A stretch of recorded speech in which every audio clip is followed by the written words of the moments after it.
Hello. So I thought it was about time that I finally tackled crisis suits. I'm going to be talking about crisis bodyguards a little later in the video, just to kind of have that separate but combined. But I'd kind of been avoiding this one just because there's so much going on. But I think I've finally wrapped my head around how to deliver all of this information, because there's going to be a lot. There's going to be some things that are just objective, like points costs and things like that. And then there's going to be more of the subjective style stuff in terms of what I like to load my suits out with, or how I like to put them into squads, or, bodyguards versus regular crisis suits, that sort of thing. So we'll go with the sort of objective stuff first. We're going to just go through the stats. These are the things that they are. Now, to start us off, we'll go with the stat line. 10-inch movement, which is an improvement from last time. Weapon skill, 5+, to be expected. 4+ ballistic skill. Strength 5, toughness 5, 4 wounds, another small improvement. 3 attacks, and 4 for the sergeant. So a lot of attacks at very low weapon skill. Leadership 8 or 9 for the sergeant.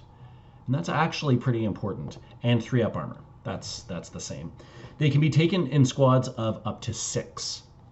I believe in the last codex you could take 9, but it was a total point sink.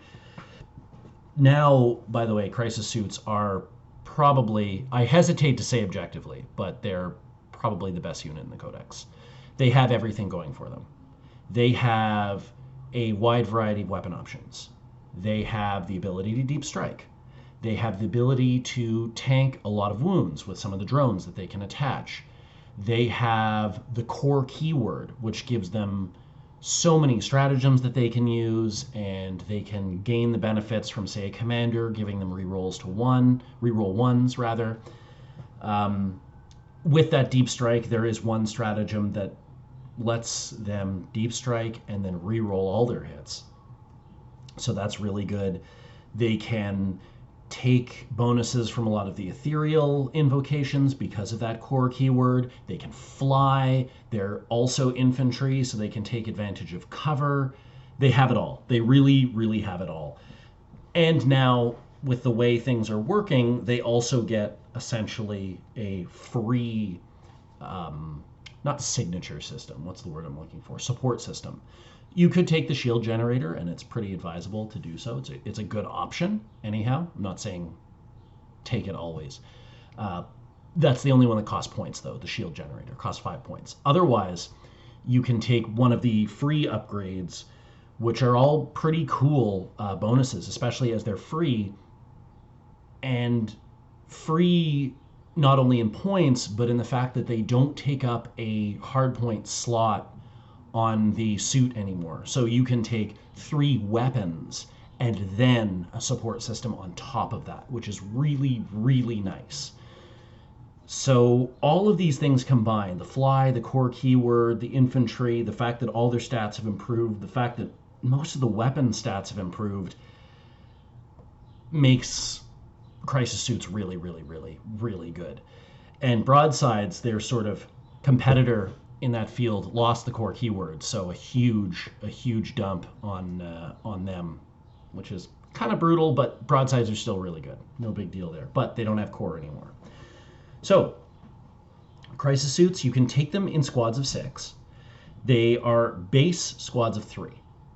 So that leadership I talked about before, the leadership boost that they received from leadership 8 up to 9 on the sergeant, is good, say, if you have a really big squad of them.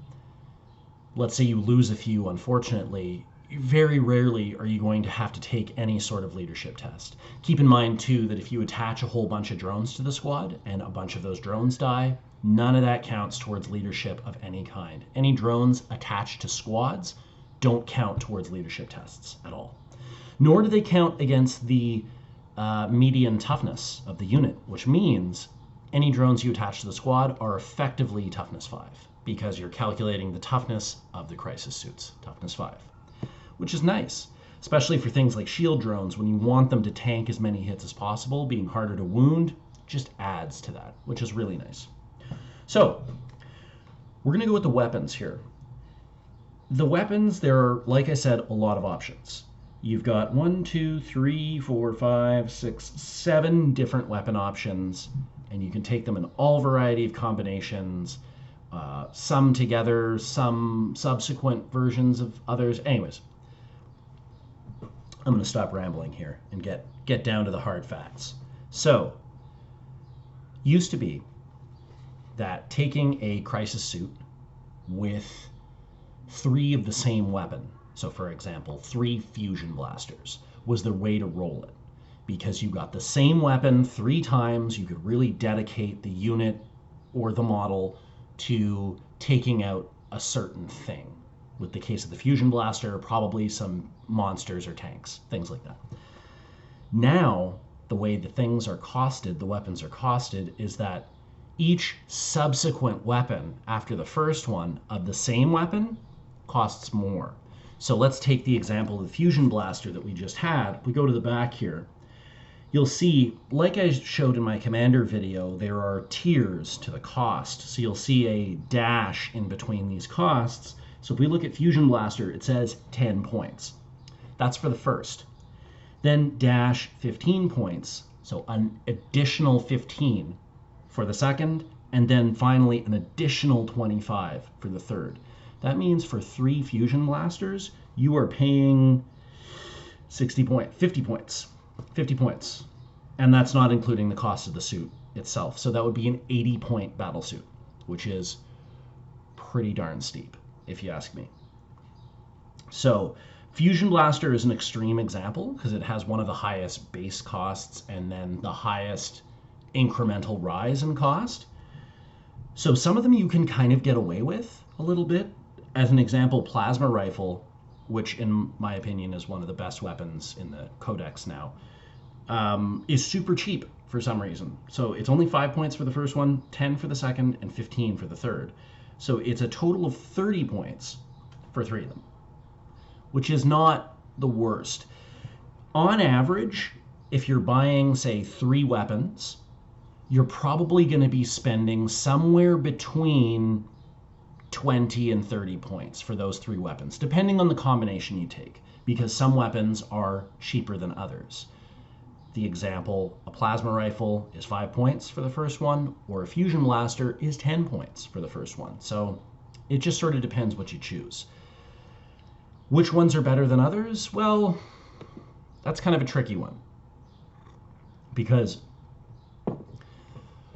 a lot of the weapons are very good at a certain job. So it depends what you want your crisis suits to do. So as an example, I've put together one of my suits, and I've got it kitted up for some heavy damage dealing to heavier targets. I've got a plasma rifle, I've got a fusion blaster, and I've got a missile pod on this guy. So that's how I've kitted him out. So instead of, say, taking 3 of the same weapon and costing yourself into the stratosphere, you could take 3 weapons that do a similar job, arguably not as well as 3 of the same weapon, but they're sort of dedicated to the same thing. The plasma rifle, missile pod, fusion blaster, they all have pretty high strength at 7 or 8, decent AP to good AP, and multiple damage per shot. So that's sort of what I was going for. So this guy, for example, would be, if I had a squad kitted out like this, let's say I have 3 of these guys, and they all have plasma rifle, missile pod, fusion blaster, they'll all be really good at dealing with heavy infantry or, light vehicles, medium vehicles, some big monsters, whacking off chunks of damage. They've got high AP, high strength, pretty solid. But then you could say swap a few things out. Let's take the missile pod away, for example, and we'll put on a burst cannon. And then we'll take away the fusion blaster and we'll put on a Tau flamer. So now we're a little more kitted out for anti-infantry. Just like that. So you could say, the Tau flamer is worse than the fusion blaster. However, it kind of depends how you what you want them to do. So you could also go for a more general purpose kind of thing where you have, a mix of different weapons. You could have a burst cannon with a fusion blaster and then a missile pod or something. It's very general purpose. So it's not going to be super good at dealing with one target, but you could split up fire if you like. Now, a few things to note. Number one, Crisis battlesuits are good at dealing with almost everything in the game. Almost. They suffer with one sort of category of unit, and that is the super heavy. The really big things. Essentially anything that's toughness 8 is a problem. You can still deal with it, but they're really not ideal for it. Simply because none of their weapons get above strength 8. That's sort of the issue. So you're hitting on 4s. You're wounding probably on 4s. And seeing as most of those high-powered weapons, like the plasma rifle and the fusion blaster, usually only have one shot, it's a lot of points at something they're not particularly good at. So that's something to keep in mind. And luckily in the Tau Codex, there's a lot of stuff that has really high strength firepower. Hammerheads are a great source of anti-giant monster or super heavy tank. Even broadsides, their rail rifles are strength 9 now, which is really good. You find there are sources of hyper heavy damage. Anything with seeker missiles. Seeker missiles are strength 9, multiple damage, decent AP. They can really sort of cut through things. That break point is sort of the problem for the crisis suits. The one very small problem is that break point where they can equal out strength 8 to toughness 8, so wounding on 4s, but they can't get past it to get that more reliable wounding. Now, yes, you could have things like marker lights that will give you an increased chance to hit. You could have a commander nearby that allows you to reroll 1s. You could use that stratagem I talked about before, where they drop in and they just reroll everything. You're increasing your hits, but you still have that same problem where it is not that many high-powered shots that aren't high-powered enough to really get past that break point. And it's a lot of points to invest if you really, really hard focus. Like, let's say, for example, we take the full 6 suits, and they've all got one fusion blaster, they've all got one plasma rifle, and one, let's say, Cyclic Ion Blaster, because you can overcharge it to get to strength 8 and multiple damage. It's a lot of points to put that together. That is 30 extra points per suit. And then you're probably going to want to have some drones to increase survivability, because if you're dropping in just 6 suits or you're moving 6 suits up the table to hit something, they are going to be quite exposed. They're not going to get sneezed off the table by really light firepower, but basically any dedicated strength 5 and above firepower or assaults or whatever is going to knock your really pricey unit off the table. So you're going to want those sort of extra wounds. Either way, it's a lot to invest to try and tackle something that's really, really, really big. Can they do it? Sure, yes, they can. They're so much better at dealing with everything else. Light infantry, heavy infantry, medium tanks and monsters, anything basically in any of the other parts of the game they're good at. Anything, any other type of unit, just not the really big hefty stuff. So let's have a look at the weapons and go through them in detail. I'd mentioned the fusion blaster, so we'll start there. The fusion blaster is 18-inch range, assault 1, strength 8, minus 4 AP, d6 damage, or d6 plus 2 if you're within half range. It's almost exactly the same as it was before, but now it just has that d6 plus 2 as opposed to roll 2d6, pick the highest if you're in half range. Basically matching every other army's melta-guns. So it's still very, very good, and the Cyclic Ion Blaster, there's a reason I want to talk about these two. Cyclic Ion Blaster, Fusion Blaster. The Cyclic Ion Blaster, 18-inch range, Assault 3, Strength 7, AP -2, so bit of an improvement, 1 damage, or Strength 8 and 2 damage if you overcharge it, but potential to take mortal wounds if you roll ones. These two weapons were the dominant options in the past, as they were the best for damage output of all the other weapons. Now what's happened here is they have seen either no improvement or slight tweaks or a little bit of improvement in the case of the AP of the Cyclic Ion Blaster, whereas all the other weapons in the arsenal have seen significant improvements. So, for example, the burst cannon got more shots. The plasma rifle is just a flat, massive upgrade over what it used to be. Tau Flamer is now D6 plus 2 shots. Sort of falling into that camp is the missile pod, although it did get that small AP boost as well. So the Cyclic Ion Blaster and Fusion Blasters are no longer these sort of auto takes that they used to be, at least in my opinion, although the pricing for each one on a unit or on a model is sort of priced in that way, that they're still the sort of prestige options. The first one, for example, for Cyclic Ion Blaster, Fusion Blaster, and Missile Pod, they all cost 10 points, whereas the others all cost 5. And the multiples of those ones starting at 10 points increase even further and further. So it's even more sort of dissuading you from taking 3 Cyclic Ion Blasters, 3 Fusion Blasters, 3 Missile Pods. But luckily, there are enough options in the weapons that you can kind of get whatever you really want. You can get a lot of dedicated anti-infantry firepower, you can get some solid range, you can get a lot of dedicated heavy infantry, tank, that sort of thing. One note, though, for the air-bursting fragmentation projector, it did see an improvement when the codex was released. It got -1 to the AP, which is real nice, and I believe the range went up by 6 inches. I think it used to be 18. I have the old codex here to double check.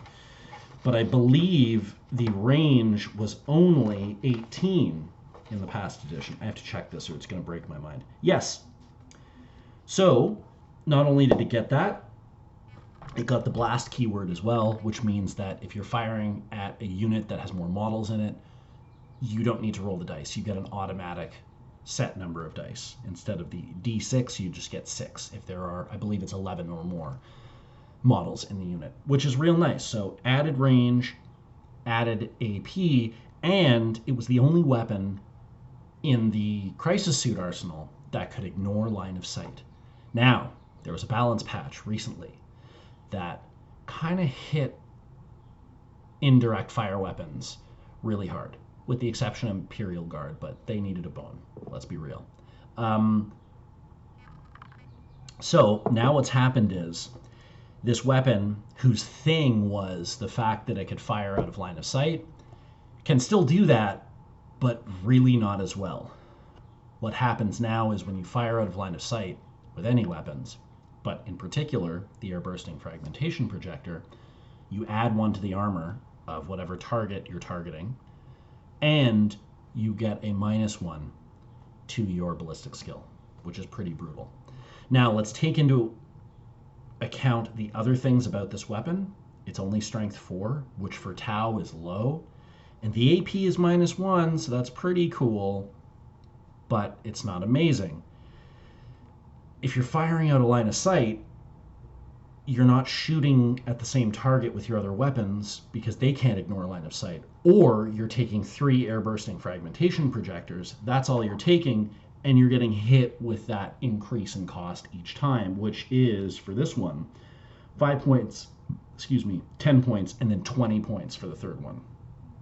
Coming out to 35 points just for the ability to fire out of line of sight, which is not really worth it with a bunch of strength 4, AP -1, and I mean, if you're firing out of line of sight, effectively AP 0 weaponry.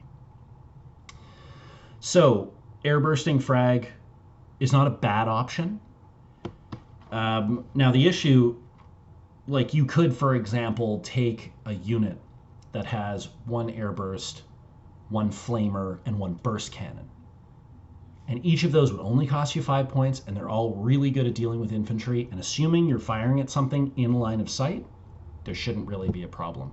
Because those restrictions, the +1 to the armor of the target and the -1 to your own ballistic skill, is only if you're firing out of line of sight. If you're not, it's standard. So 1 air bursting frag and a burst cannon and a Tau flamer can get a lot of shots on a light infantry unit, and for very cheap. So they're not worthless. But I think what happened was people saw squads filled with air bursting frags because they were cheap, and they would just hide behind something and fire out of line of sight and just blast things with a ton of shots. So that is kind of not really, well, it's still doable. You can still do it. It costs a lot. It's low strength compared to all the other Tau weapons, with the exception of the flamer. It's only 1 damage. The AP is getting a nerf. Your ballistic skill is getting, it's not worth it. It's not worth it, really.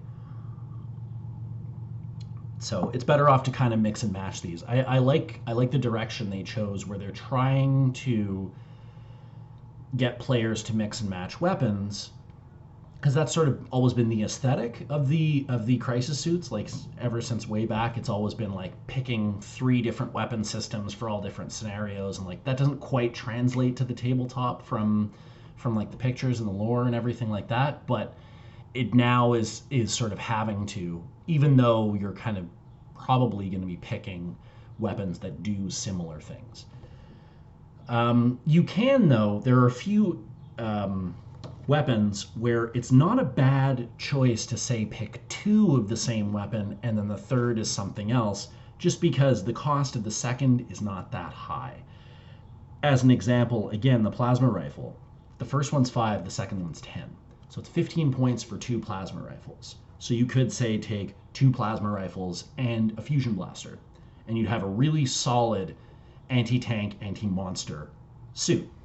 Or you could take 2 burst cannons and a flamer and have a really excellent anti-infantry suit, because the first burst cannon is 5 and the second is only 10. So it's not that bad. And that suit would only cost you an extra 20 points.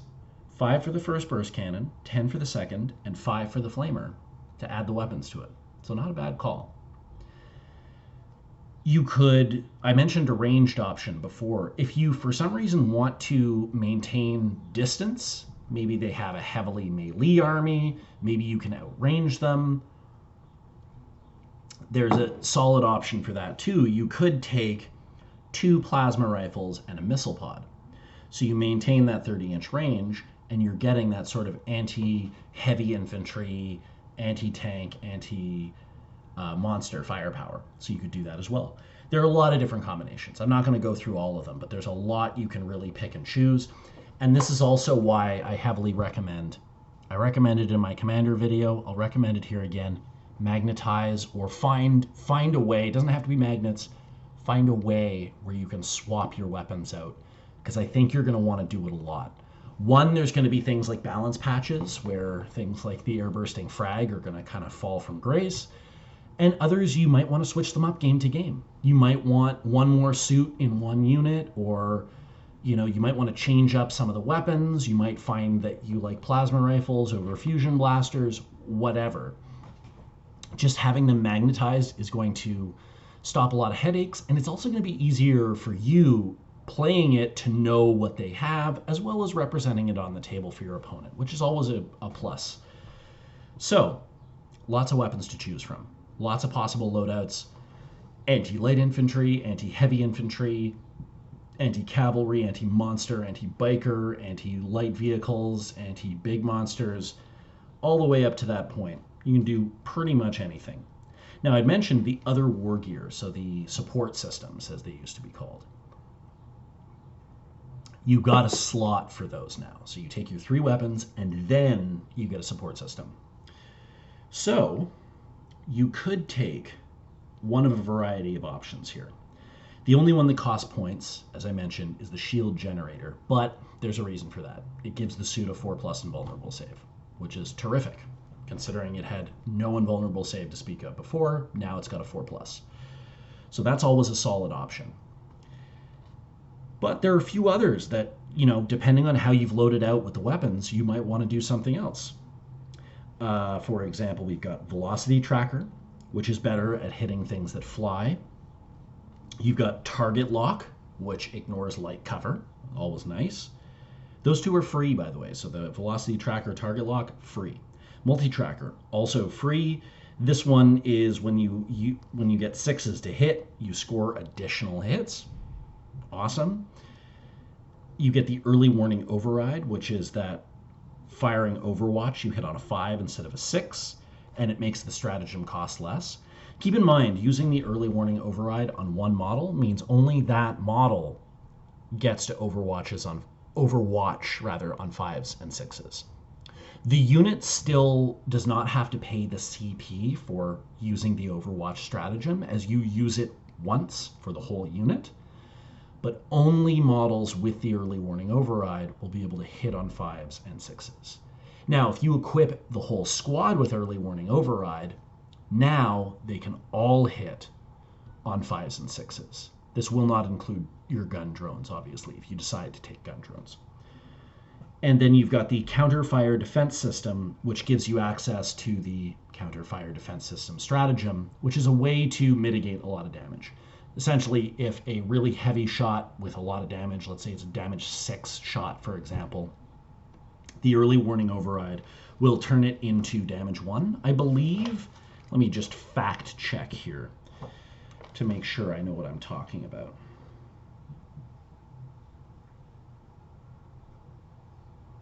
That's right. Sorry, not Early Warning Override. Counter Fire Defense System. Yeah, so the damage characteristic of the attack is changed to 1. So if the damage characteristic is 6, boom, it's changed to 1. Your suit takes 1 damage. Keep in mind, though, that you still have to pay the point to use the stratagem. So it's a free upgrade, but you got to pay for the stratagem. So that's up to you. So lots and lots and lots and lots of different options here. There's also the option to take an Iridium battlesuit. This is outside of the weapon choices, outside of the support system choices. This is just an additional thing you can do to one of every 3 suits. So let's say you have a unit of 3. You can take 1 Iridium battlesuit. If you have a unit of 4, you can still only take 1. It's only once you get to 6, 3, and 3, that you can then take 2 Iridium battlesuits. So what this does is it just changes the save characteristic to 2+ for 5 points. It's not a bad upgrade at all. I'd advise it if you're using a small squad of like 3 to 5, that you put it on the Sergeant model. Make him more survivable. It's always a good call to have a 2-up save on the Sergeant, the one that's got higher leadership, more attacks, that sort of thing. Always a good call. The close combat ability of the Tau, or of the Crisis suits, went from really, really, really terrible to just terrible. They still hit badly, they just have more attacks. So a bunch of Strength 5 attacks coming from the squad is not, it's not nothing, but it's not something to really be counted on. One word of note, though, if you did use that stratagem, that allows your squad, when they deep strike, to reroll all of their hits. It's called Drop Threat Acquisition. It's on page 66. It says, use this stratagem in your movement phase when a battlesuits unit from your army is set up on the battlefield using the Mantis Strike ability, or the homing beacon. Until the end of the turn, each time a battlesuit model in that unit makes a ranged attack, you can reroll the hit roll. If that unit contains 4 or more battlesuit models, the stratagem costs 3 CP. Otherwise, it costs 2. So it's until the end of the turn. Now, this one will only affect ranged attacks. So that won't affect your close combat. However, I believe... Nope, never mind. Forget everything I just said. So, that doesn't matter. The thing is, though, since it lasts until the end of the turn, firing Overwatch means you will get all those rerolls because you're making a shooting attack. So making a shooting attack while overwatching, pretty beastly. If you had, for example, you could combine that with the Early Warning Override where you're hitting on 5s. on Overwatch, and you're overwatching on 5s, and then you're re-rolling all those hits, and Overwatch doesn't cost you anything. It could be pretty damaging. But that's just one way to do it. So that is that. And then, of course, we've got our drones. So we've got our tactical drones, as I'd mentioned before, which are your gun drones like this, your shield drones like this, and marker drones like this. So each suit can take 2 in any combination.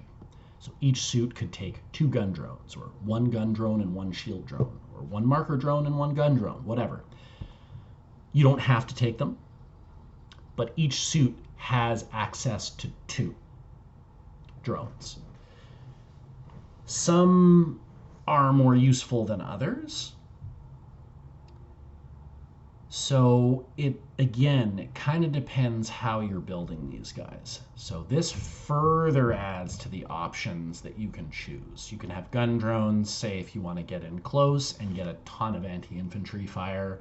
Shield drones to increase survivability. Marker drones are a little tricky just because they can't be fired if you've come in from deep strike, because the marker light action will happen before that. So if your suits are already on the table, you can use your marker drones if you have some in that unit. But otherwise, if you're coming in from deep strike or doing anything like that, it's not going to happen. So I'd say marker drones are the least palatable, but there's always, there's a way to make it work. There's always a way to make it work. So for example, if we took a long range option like 2 plasma rifles, missile pods, and then gave them all shield generators for some added survivability, and then we added a bunch of marker drones and kept them sort of farther back, they could have marker drone support to get lights on different things. They have a bit of long range firepower, and they also have shield generators to keep them alive longer. So you could build it like that, for example. So there's always a way to do something.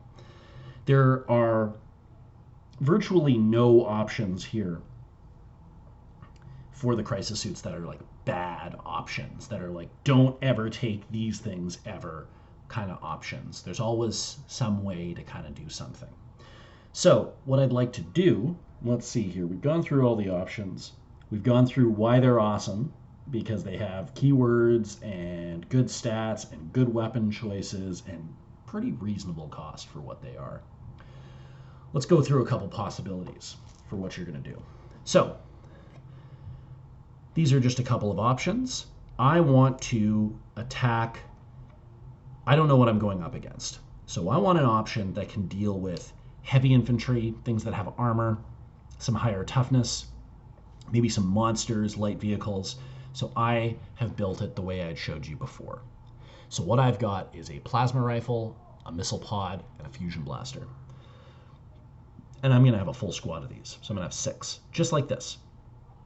Then, in their support system slot, I'm going to give them all shield generators. So they're all going to have a 4-up invulnerable save, which just makes them even harder to take out.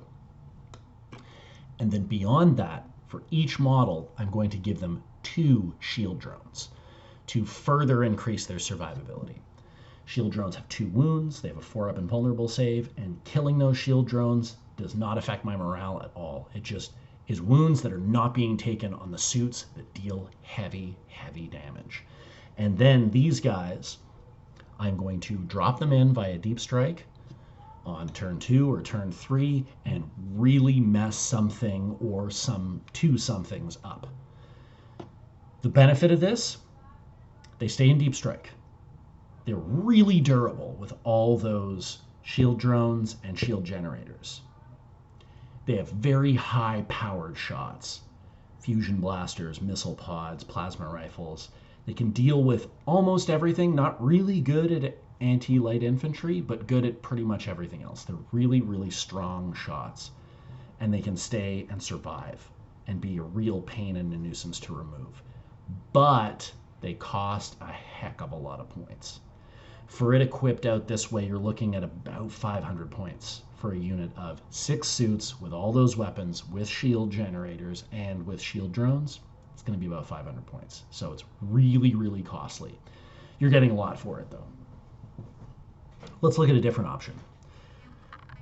So I'm looking for a small, quick strike unit that can deal with, say, like an objective camping infantry unit that I want to just remove from my opponent's objective somewhere farther down the field. And I want something that's relatively cheap, and that's really good at putting out a lot of shots. So instead, what I'm going to do is I'm going to equip the same unit with a flamethrower, a burst cannon, and I don't have the model for it because they're really hard to find, air bursting fragmentation projectors, but an air bursting fragmentation projector. So it's cheap. It's 5 points per gun. Nice and cheap. All of them throw out a bunch of shots. So I could deep strike in, and I could get D6 plus 2 flamer shots, 6 burst cannon shots, and a D6 air burst shots. And assuming I see my target, because I'm firing at it with the burst cannon and the flamer, I'm not getting into that negative stuff for the air burst for firing out of line of sight. All really cheap, all a lot of shots. Then, for the support system, I would add a target lock, which essentially just means you ignore light cover, which is great. So imagine that same enemy unit is camping in cover somewhere, it's near an objective, and you swoop in with this unit that it will ignore their light cover and fire a ton of shots at them and hopefully just blast them off the objective. Now, we could attach shield drones to them again to make them a little more survivable, but instead, we're going to save points and we're going to increase the output. So instead of 2 shield drones per model, we're going to give them 2 gun drones per model. These are 4 points cheaper per model. They're less survivable, yes, but they dump out a lot of shots as well.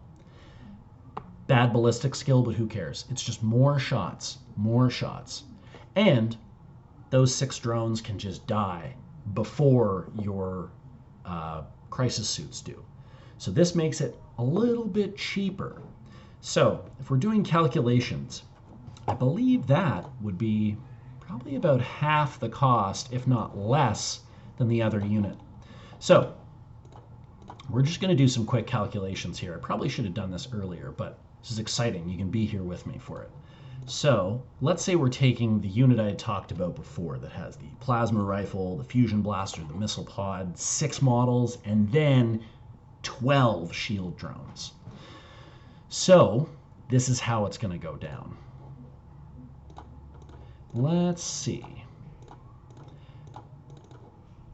And then we've got a shield generator for each one in the unit.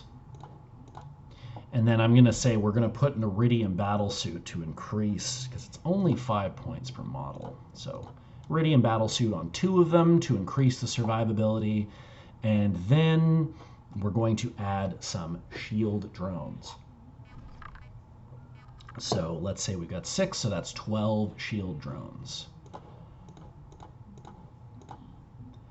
And then 24. There we go. So all of that, the 12 drones, the 6 suits, the Iridium battle suits, the shield generators, and all those weapons comes out to 514 points. So pretty steep. Now, let's imagine we're taking the smaller anti-infantry option. Yeah, it's fewer suits, so it's only going to be 3 of them. So here's how we'll do it. We'll add the weapons, we'll add the suits, and then we're going to add these 6 gun drones. So let's see.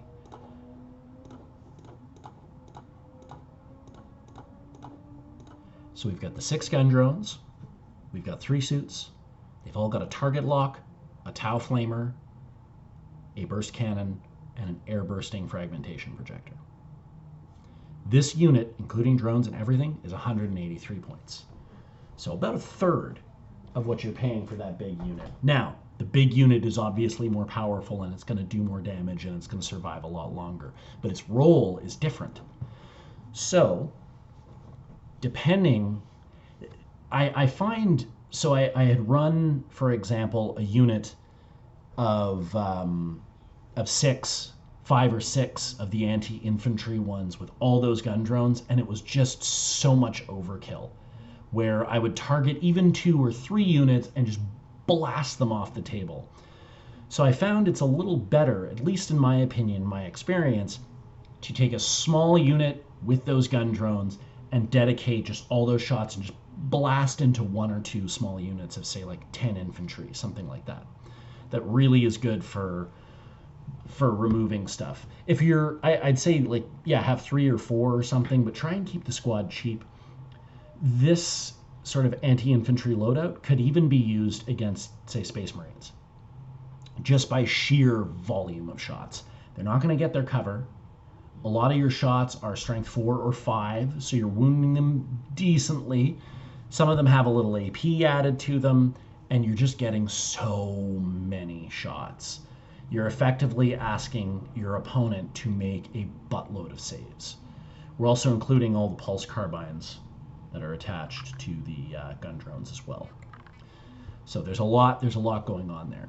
But those are just 2 options that you could take. You could swap them around. It's all going to depend on how many suits you've got, how you want to equip them, what your local meta is, like what you're dealing with mostly when it comes to opponents, that sort of thing.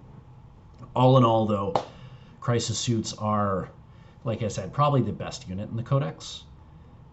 They're easy. They're pretty easy to get, as they're part of a lot of like collections and stuff like that. There's a lot of options. The kit's pretty good too. It comes with a lot of your gun options, which is going to be nice. Also, since it's less advisable to take multiples, like 3 plasma rifles on one squad or 3 fusion blasters, the kit is going to be a lot better at giving you the pieces you need, because they don't give you, 9 plasma rifles for a squad of 3. They don't give you that in the kit. I think you get maybe 3. So the kit's going to be a little better if you're doing it in the way that they kind of are pushing you towards doing it, which is 1 of one weapon, 1 of a different weapon, and 1 of a third weapon, for example, that sort of thing. So you could, it's a lot better for that. And then there's the 2 drones for each model as well that's included in the box. The one thing you're going to have a hard time with, air bursting fragmentation projectors and cyclic ion blasters. They're not in the box. The only way you can get them, I think, is with the commander model, and you get 1 of each. I strongly recommend kit bashing. So, for example, this is an air bursting fragmentation projector that I made out of, some bits that I had lying around. It's mostly a flamer, and then I've added some other stuff, and I gave it like a little drum magazine or something like that. So it's distinctly different from my other weapons. So I just say that this is an air bursting fragmentation projector. You can do stuff like that, for example. You could also, if you have the Pathfinder kit, it comes with 3 ion rifles, which with a little bit of cutting and finagling could be cyclic ion blasters. Otherwise, it's a little tricky to come by. You can go third party if you want and order some stuff online. I always prefer the make it yourself kind of option. It lets you get a little creative. But again, no matter what weapon options you choose, I really highly advise you find a way, whether it's through magnets, whether it's through, blue sticky tack is a really cheap option. It's a little messy, but you can swap your weapons out because you're going to want to change them at some point. Swap them out, do that sort of thing, because of how versatile this unit is. Anyhow, thanks for watching.